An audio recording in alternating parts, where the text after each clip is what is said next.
Alhamdulillahirrahmanirrahim. Kembali lagi di Islam itu Indah, masih membahas tentang tema yang luar biasa, harta yang menyelamatkan tuannya. Alhamdulillah. Nah, Ustadz Maulana izin. Saya pernah baca hadis nih Ustadz nih, ya. Rasulullah SAW bersabda bilang bahwa umumnya surga yang dimasukin itu kebanyakan sama orang-orang miskin. Dan orang-orang kaya itu tertahan menurut riwayat itu hampir 500 tahun akhirat. Nah ini apakah kita kalau punya harta pas kita mau meninggal kita sedekahin aja biar kita nggak jadi 500 tahun tertunda atau bagaimana ini penjelasannya? Jam tangannya bisa. Kan lo meninggal ya Allah. Izin Habib Sasam. Bismillahirrahmanirrahim. Allahumma salli ala sayyidina Muhammad wa ala sayyidina Muhammad. Rasulullah sallallahu alaihi wasallam pernah bersabda bahwa saya pernah berdiri di pintu surga. Ternyata umumnya yang masuk adalah orang miskin. Sementara orang kaya tertahan dulu untuk masuk surga. Jadi orang miskin masuk surga, orang kaya tertahan dulu. Hanya saja penduduk neraka sudah dimasukkan ke dalamnya terlebih dahulu. Mohon izin, saya sampaikan kepada semuanya, kenapa orang kaya tertahan, orang miskin lebih dulu? Mau tahu? Mau tahu? Kalau kita naik pesawat atau tunggu bagasi, yang duluan keluar dari bandara yang tidak punya bagasi, yang punya bagasi nungguin. Kenapa? Terlalu banyak bagasinya. Sama ibu-ibu nanti pulang dari sini ke rumah masing-masing, yang paling lama di mobil, di bis, turun yang banyak belanjaannya, kan gitu. Inilah perumpamaan bahwa orang kaya itu tertahan karena adanya pertanyaan, dari mana ke mana? 1, 2, 3. Dari mana ke mana? Itu. Sekarang tunggu dulu. Bagaimana dengan orang kaya? Sebenarnya mindset apa? Mindset orang kaya yang membuat dia tertahan sebenarnya.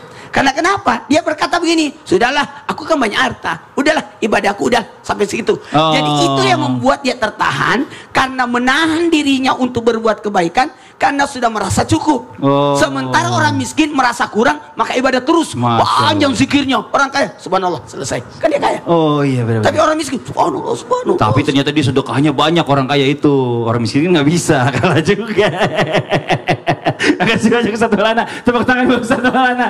Ini Masya Allah luar biasa ya. Ternyata memang itu salah satu alasannya kenapa Ustadz Maulana kalau keluar kota bareng saya nggak pernah mau taruh bagasi yang di ini. Karena takut keluarnya lama. Ini Masya Allah. Makasih banyak Ustadz Maulana. Nah sekarang kita lanjut lagi buat jamaah Islam itu yang ada di rumah ya. Ini ada lagi video tayangan yang perlu sama-sama kita simak. Ini bagus banget karena ini tayangannya tentang awas jangan terlalu obsesi sama yang namanya harta. Ini di tayangannya. Masya Allah, tabarakallah ya, pesan yang indah dari guru kita Habib Umar bin Hafiz ini. Masya Allah, semakin kita serakah, semakin kita nafsu dalam mengumpulkan harta, maka Allah ini akan buat orang itu makin sulit untuk menikmati harta yang udah dikumpulin. Nah ini mohon izin nih, mungkin bisa ada penjelasan yang lebih detailnya lagi di Bib. Fadhol Bib, silakan. Tepuk tangan buat Habib Usman. Ustadz Maulana. Bismillahirrahmanirrahim. Allahumma sholli ala sayyidina Muhammad wa ala ali sayyidina Muhammad. Dari Buraidah al-Islami radhiyallahu anhu bahwasanya Nabi Muhammad sallallahu alaihi wasallam bersabda, inna ahsaba ahli dunya hadzal mal, sesungguhnya ahsab kemuliaan bagi mereka penduduk dunia adalah harta. Ini kehancuran. Karena apa? Di dalam penjelasan itu dijelaskan bahwasanya celaan terhadap harta, bahwasanya siapa orang manusia yang memiliki harta digunakan untuk melakukan kemaksiatan dan perbuatan dosa, kehancuran baginya. Dan juga dijelaskan siapa orang yang memiliki harta, dia gunakan harta tersebut untuk pamer, untuk ria, untuk sombong, dan untuk menghina orang lain, kehancuran di dalamnya. Dan siapa orang yang memiliki harta, menggambarkan bahwasanya dia sebagai manusia yang mengejar dunia. Tadi dijelaskan oleh Habib Umar bin Hafiz bin Abu Bakar bin Salim, bahwasanya orang mengejar dunia itu bertubi-tubi, berlomba-lomba. Dan bahkan mereka mengejar dunia, mereka berusaha dengan semaksimal mungkin. Dengan apa? Dengan kekuatannya, kemampuannya, ininya, itunya.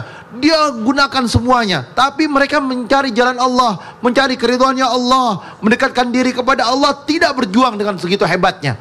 Bangun malamnya susah, baca Qur'annya susah, ibadahnya susah. Karena dia tidak memperjuangkan segala sesuatunya dengan keseriusannya dan sungguh-sungguhnya. Oleh karena itu, jangan sampai ketika kita memiliki harta, harta menjadi sebuah celaan terhadap kita, menggambarkan bahwa yang dianggap kemuliaan oleh penduduk dunia adalah harta. Harta membawa ke dalam kehancuran, harta membawa ke dalam kebinasaan ketika mereka sekali lagi memiliki harta tetapi tidak mempunyai ilmu. Mereka tidak memiliki rasa untuk mendekatkan diri kepada Allah dengan hartanya. Harta yang baik adalah didapatkan dengan cara yang halal. Nanti di akhirat akan ditanya sama Allah, dari mana, kemana, untuk apa? 3 itu. Dari mana, kemana, untuk apa? Saya dapat harta dari yang halal, dari yang berkah, alhamdulillah. Kemana? Untuk beribadah kepada Allah, sebagai jalan menuju ridhonya Allah. Untuk apa? Untuk beribadah kepada Allah juga, untuk kebaikan ini, itu, dan lain sebagainya. Ini akan ditanyakan. Oleh karena itu, kualitas hidup seorang manusia yang harus dipahami adalah zaman dulu berangkat pagi, pulang sore, senang sama anaknya, keluarganya, maghribnya ngaji, maghribnya beribadah kepada Allah, maghribnya ngajak anaknya sholat maghrib berjamaah, sholat isya berjamaah, dan bahkan malam berkumpul lagi. Orang zaman dulu perhatikan, maghrib ada di rumah, maghrib ngaji, ibadah sama Allah. Tapi zaman sekarang, kerja sampai malam, anak dilupakan, sampai rumah main gadget, main handphone, ya kan? Pergi gelap, pulang gelap, nggak ada kemanfaatan, hutang banyak, berkahnya jauh. Kenapa? Kemaksiatan yang sudah ada di genggamannya, kemaksiatan yang sudah ada di dalam pegangannya. Karena handphone ini bisa dalam kebaikan, bisa dalam keburukan. Bener. Oleh karena itu, ingat zaman dulu, lihat orang tua kita ngajak kita ke masjid, ngajak ke musola untuk beribadah kepada Allah. Bahkan anak zaman dulu banyak yang hafal, baca-baca doa, Masya Allah, zikir-zikiran habis maghrib hafal. Zaman sekarang susah, Masya Allah, karena banyak kesibukannya. Makasih banyak Bib, tepuk tangan buat Habib Usman. Ini Masya Allah ya Bu, ya, itulah pentingnya ilmu. Dulu Nabi Sulaiman alaihissalam itu ditawarkan harta, jabatan, ilmu, yang dipilih ilmu. Tapi semuanya jadi ikut gitu ya Bu ya. Jangan sampai punya harta, punya jabatan, nggak punya ilmu, habis semuanya masuk penjara akhirnya, nauzubillah min zalik. Nah sekarang kita lanjut lagi nih ya, buat jamaah Islam itu yang ada di rumah, mewakili yang ada di studio juga ini semuanya, kita kasih kesempatan lagi untuk tanya-tanya sama guru-guru kita. Tapi sebelumnya kita kembali ke segmen Tanya Dong Ustadz. Kami semua tanya dong Ustadz. Yuk kita kasih kesempatan, yang mau nanya boleh silakan angkat tangannya lagi, ayo.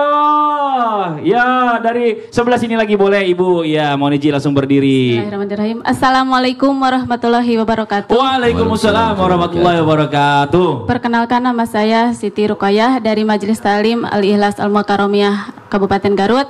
Pak Ustadz, saya mau tanya. Tepuk tangan dong. Silakan Ibu. Katanya kalau anak dikasih harta haram suka susah diatur. Nah. Tapi ada juga orang tua yang sudah ngasih harta halal untuk anaknya tapi tetap masih susah diatur. Bagaimana cara membedakan antara anak itu ujian buat kita atau akibat harta haram tersebut? Terima kasih. Wassalamualaikum warahmatullahi wabarakatuh. Waalaikumsalam warahmatullahi wabarakatuh. Tepuk tangan, bagus banget pertanyaan dari Ibu Siti ini. Ustaz Syam, mohon izin nih ya. Bagaimana cara membedakan? Baik. Ini nih anak udah dikasih duit yang halal aja masih susah diatur. Kalau tetangga sebelah itu duitnya haram, nggak wajar lah anak susah diatur. Mohon izin penjelasannya. Silakan. Baik, jamaah di studio, guru-guru kami serta guru-guru kami yang ada di rumah, kita buka dulu surah Al-Anfal ayat 28. A'udzu billahi minasy syaithanir rajim. Bismillahirrahmanirrahim. Wa'lamu annama amwalukum wa auladukum fitnah wa anna Allah 'indahu ajrun 'azim.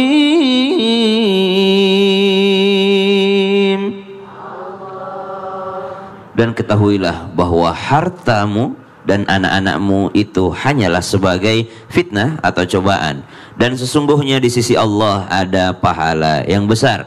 Pertanyaan dari Ibu, ada anak yang susah diatur, apakah itu efek daripada harta yang haram? Betul, Kenapa? Karena harta yang haram dan berubah bercampur menjadi darah dan daging, dia bagaikan magnet keburukan. Jadi orang yang senang dengan keburukan berarti ada keburukan di dalam dirinya. Subhanallah. Lalu pertanyaan selanjutnya, ada kok orang udah dikasih harta yang halal masih susah diatur anaknya. Bagaimana cara membedakan anak yang susah diatur karena yang haram dengan anak yang susah diatur memang karena ujian dari Allah Subhanahu wa taala? Itu yang tahu orang tuanya.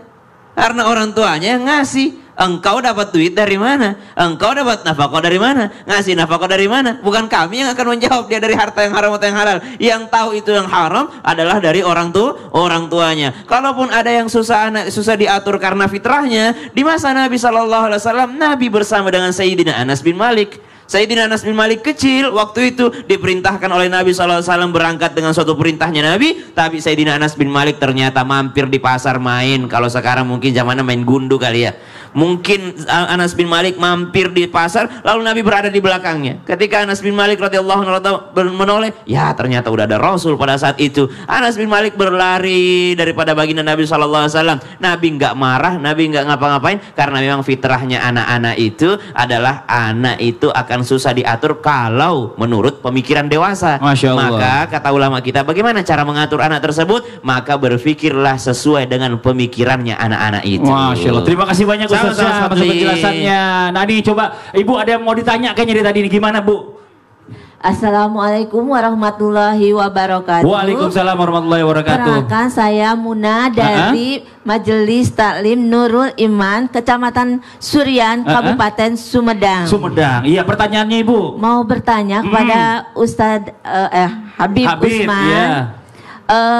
Ada namanya korupsi itu kan bukan berupa uang saja, tapi ada juga korupsi waktu. Oh itu aja Ibu pertanyaannya. Yang saya mau tanyakan, apa hukumnya korupsi waktu itu menurut hukum Islam? Ya. Wabillahi taufiq wal hidayah. Wassalamualaikum warahmatullahi wabarakatuh. Mau tahu jawabannya Bu? Mau. Mau tahu? Kalau gitu, kalau mau tahu tunggu setelah yang satu ini. Tetap di Islam itu indah. Jamaah, oh jamaah, alhamdulillah.